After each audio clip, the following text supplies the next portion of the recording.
पाँचों बहिन बिसहरि पाँचों कुमार। आहे पाँचों कुमार। रामा छोटा की बहिन बिसहरि शिव के दुलार। रामा छोटा की बहिन बिसहरि शिव के दुलार।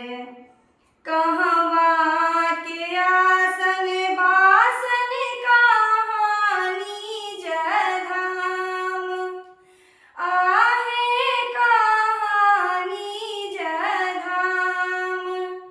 रामा कीनी कर बेटी थी की अछि नाम। रामा कीनी कर बेटी थी की अछि नाम। निमतर आसन बासन गंगा निज धाम। आहे गंगा निज धाम। रामा गौरी दाई का बेटी थी जाया बिसहरि नाम। रामा गौरी दाई का बेटी थी जाया बिसहरि नाम। कोने फूल चढ़ायब बिसहरि की हम नैवेद्य। आहे की हम नैवेद्य। रामा की हम देबो बिसहरि पूजा लेब। रामा की हम देबो बिसहरि पूजा लेब। मैना के पत पर हे सुहागिन हमारो बैसेब। आहे हमारो बैसेब। रामा फूल अक्षत दूध औरो लावा चढ़ैब।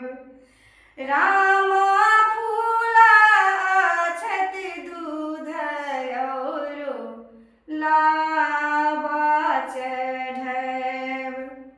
भनहि विद्यापति सुनु हे महेश। आहे सुनु हे महेश।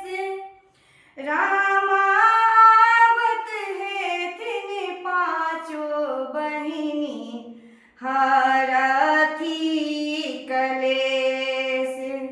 रामा आवत हेथिन पाँचों बहिनी हरथी कलेश। पाँचों बहिन बिसहरि पाँचों कुमार। आहे पाँचों कुमार। रामा छोटा की बहिन बिसहरि शिव के दुलार। रामा छोटा की बहिन बिसहरि शिव के